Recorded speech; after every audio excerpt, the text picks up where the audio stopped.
At the start of the movie, we see In-soo talking to his mother on the phone. He assures her that he's doing fine, but he mentions that he hasn't seen them lately and that he's no longer frightened when he encounters them.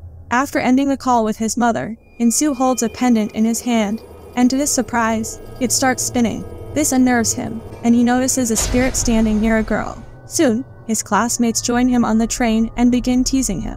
One of them mentions hearing that In-soo can see ghosts, but he vehemently denies it, insisting that it's all a lie. At the following station, In-soo's classmates and the girl disembark from the train. To his horror, In-soo realizes that the spirit is now sitting directly in front of him. Upon safely arriving home, In-soo places his pendant on a table. However, as he proceeds to drink water, he suddenly becomes aware of something unsettling. He's horrified to discover that the spirit is now perched on his shoulders, and she implores him to help her relieve her grudge. Elsewhere, Detective Park discovers the lifeless body of that girl, and we see the spirit of that deceased girl standing behind them.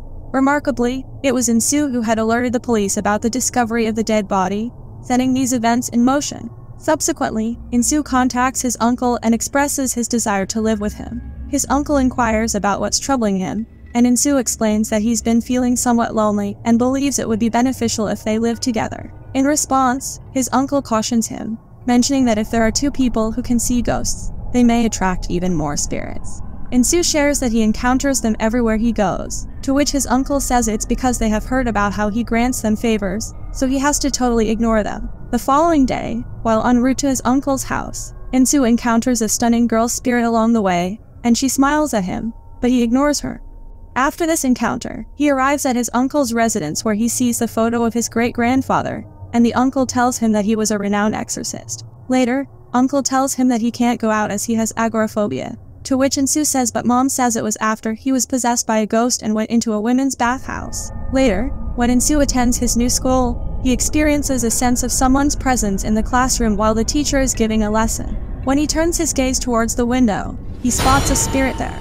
During the evening, In-soo tells his uncle about the encounter with the spirit and describes the red handprint. His uncle explains that a red handprint typically signifies a strong grudge. When In-soo asks him what he should do if he encounters it again, he advises him to completely ignore it. Now the next day, he sees a girl sitting near a tree, and as he is drawing her, the girl's spirit from the street comes to him and says that he draws well. She then sits beside him and tells him that the girl can't see, and the dog is her guide dog. Just then Chul and T call him, and when they come to him, the girl has disappeared from there. They look at his drawing and say it's all good, but they got some business to take care of. Following this, In-soo's classmates begin teasing him, accusing him of trying to pursue Chul's girlfriend, Yoonji. It's then revealed that Chul and In-soo attended the same school when they were children. In a flashback, it is shown that In-soo's friend Ayang had gone missing, but he insisted to his teachers that she was still present, and Ayang's spirit tells In-soo that she can't breathe. Chul warns In-soo not to hang around Yoonji, and not to give him any reason to spread rumors about him. Later that night, a distressing event unfolds as someone cruelly kills a dog named Korong. The following day, Sung-hee, whose dog was Korong, learns from her mother that the dog is missing. She then hears Korong's voice, although there's no one visible nearby. Meanwhile, someone is surreptitiously observing her. Now when she returns home, she hears a loud noise in the house which scares her a bit. Then she sees a bag hanging in the living room with something dripping from it, and upon going closer she finds Korong's necklace, and suddenly the bag bursts, causing all the blood to spill over her. Terrified by the presence of the spirit, Sung-hee becomes frantic and starts cleaning herself. Suddenly, she notices a spirit behind her, which terrifies her even more. In a panic, she grabs a knife and looks behind, only to find that the spirit has vanished. She then calls her friend Nara and informs her that Sae-hee is there. But as she does so, Sae-hee's spirit enters the room and the door unexpectedly slams shut. The following day, the spirit approaches In-soo and acknowledges that she's aware he can see her but assures him she will ask for any grudge to be resolved. When In-soo inquires if she attended the same school, the spirit expresses uncertainty, mentioning that she can't remember if she did or not, and she's even forgotten her own name. They then see Chul bullying a guy, and the spirit asks him why don't you do something. Suddenly, she becomes frightened, sensing someone's presence, and informs In-soo that the mask is nearby before departing from the area. That invisible force goes straight to Chul and makes him fall to the ground. Later that evening, In-soo's uncle recounts an incident from his school days when he used to intervene to help a friend who had been bullied or attacked. Then, to show off, he lies down on a bench and begins lifting weights. However, during this display, he suddenly spots a spirit on the roof, which terrifies him greatly. The next day, In-soo tells the spirit girl that Ian was the first ghost he ever saw. Ian used to be in his class at elementary school, and one day, she was found dead. Her spirit told him who the culprit was, but he lied about it. He believed that things might improve if he left the area, but he eventually returned because he felt like Ian was waiting for him. In-soo pays a visit to Ian's house, where her father reassures him that it wasn't his fault and expresses gratitude for remembering and coming by. The spirit girl then draws In-soo's attention to something, and he sees Ian there, waving at him. The spirit girl suggests that Ian must have been waiting for him. With that, Ian's spirit fades away, and In-soo confides that he now feels somewhat relieved. The next day, In-soo observes Hyunji bullying a boy, and as he cannot see, he decides to intervene by grabbing her hand. Chul asks him to release her hand, but In-soo defends, stating that she is bullying the boy for no apparent reason. Later that evening, In-soo is watching a crime report on TV when he sees the victim wearing a mask, but Uncle mutes the TV because he is attempting to assist a spirit. However, the ghost just smiles as she looks at him. In-soo thinks why she's always wearing a mask at school, and suddenly, the spirit brings up Sae-hee's name. In-soo's uncle inquires about Sae-hee, to which the spirit responds that she is the mask. When Uncle asks her about the nature of her grudge, she continues to repeat that she is the mask. Meanwhile, T and Nara are at school searching for Nara's phone. They enter a classroom and become intimate, but Nara suddenly decides she needs to use the bathroom. While T is waiting for her, a spirit materializes and kills him. In the bathroom, Nara hears a thud sound and assumes it's T playing a prank. However, when she comes out, she finds no one there. Suddenly, a spirit appears before her, causing her to panic and attempt to flee. She returns to the classroom to find T missing, and as she approaches the door, it slams shut. The room falls silent, and as Nara moves closer to the door, she is horrified to discover T's lifeless body. She calls Hyunji to tell her that Sung-hee is wearing a mask like Sae-hee, but from the other end, she says it's Sae-hee. Sung-hee then materializes in front of her, and the scene ends with Nara's scream. The next day, In-soo inquires with a guy if he knows a girl named Sae-hee. The guy informs him that she committed suicide some time ago. In-soo then asks if he has her photo on his phone, but Hyunji questions his reason for wanting the photo, to which he simply responds that he's curious. In-soo goes to the front of the class and asks if anyone has a photo of Sae-hee, but no one responds, likely out of fear of Hyunji. Later, we see him with the spirit girl. When he gets Sae-hee's photo from Young, he shares information about Sae-hee with the spirit girl and asks her if she knows why she ended up like that. She responds that up until now, nobody was curious about why Sae-hee died because they all knew why she died. She also tells him the reason why she roams the school in a mask. Upon learning the truth, In-soo angrily confronts Chul and starts fighting with him. However, Chul proves to be stronger and Hyunji intervenes to stop the fight. In-soo accuses them of killing Sae-hee and warns that she will seek vengeance on all of them. Hyunji asks him what he wants from them, to which he replies that he wants them to acknowledge their wrongdoing and ask for forgiveness. Later, Hyunji shares her doubts with Chul, suggesting that In-soo might be telling the truth. She shows him a photo and asks if he remembers the unsettling stare they received from Sae-hee's dad at her funeral. When In-soo returns home, Uncle tells him that ever since he built this sturdy pyramid, no evil spirits are hanging around. However, suddenly a spirit appears very close to him, and she pushes him down. He pastes a talisman on her forehead to stop her, but she begins eating it. In-soo tells Uncle that his friend is right, as the ghost was Sae-hee and Sae-hee was the mask.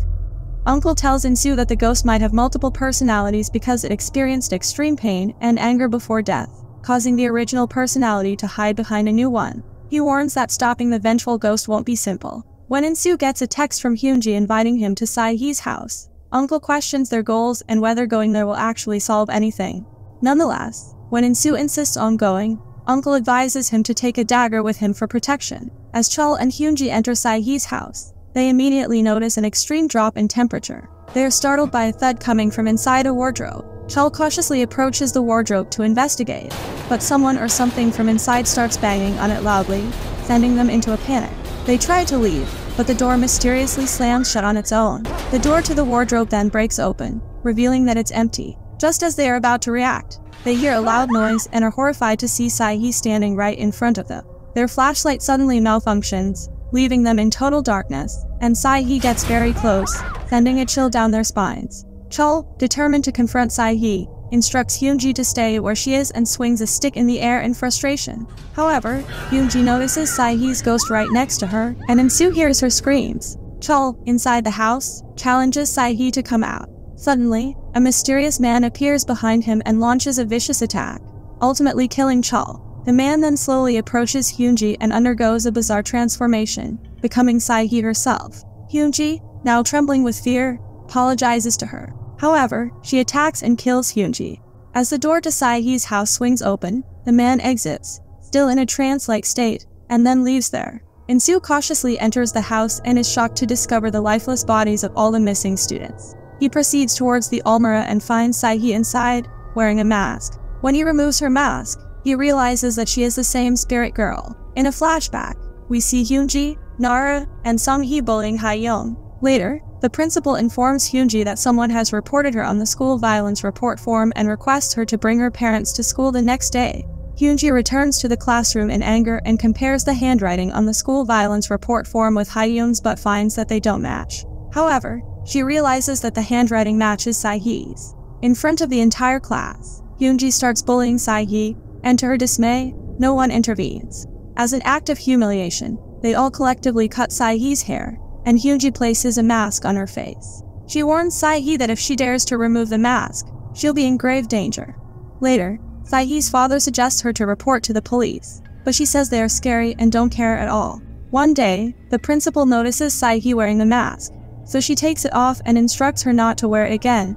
Later, Hyunji punishes Sae-hee, reprimanding her for not following her orders to keep the mask on. One day, Sae-hee's dad comes from somewhere and finds that she has Han herself. As In-soo finds the diary with the names of the students, including Hae-jung, he realizes that Sae-hee's vengeful spirit is targeting Hae-jung next. In a hurry, he informs his uncle and urges him to go to Sae-hee's house to perform the ritual that can help the ghost cross over. At the same time, the teacher is at school doing some online shopping when her computer unexpectedly turns off. When she restarts it, she is horrified to find a mask on the screen. The teacher texts everyone and asks them to come to the library immediately. In-soo comes to class and tells everyone that they have to get out of here. But suddenly the lights go off and a student tells that the door is not opening. In a terrifying turn of events, they witness someone pouring gasoline into the library and then throwing an empty box toward them.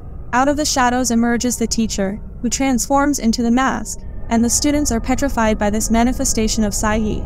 The mask accuses them of ignoring her suffering when they were fully aware of what was happening to her, suggesting that they share the blame. She takes out a lighter, seemingly intent on setting the library on fire, and in desperation, the students begin apologizing to her. Just as the mask tosses the lighter, Sae-hee catches it, saving everyone in the process. She implores the mask to stop, but she insists that the bystanders were even worse than Hyunji and Chul, who tormented her. Despite Sae-hee's pleas, the mask ultimately makes her vanish from the scene. The horrifying transformation continues as Sae-hee once more shifts her appearance, declaring that she is no longer weak and that she intends to repay all the pain and fear she endured. Consumed by anger, objects in the room begin to levitate and explode, creating a scene of chaos and terror. In-soo takes action and manages to knock her down, and while the chaos unfolds at the school, Uncle diligently prepares for the ritual.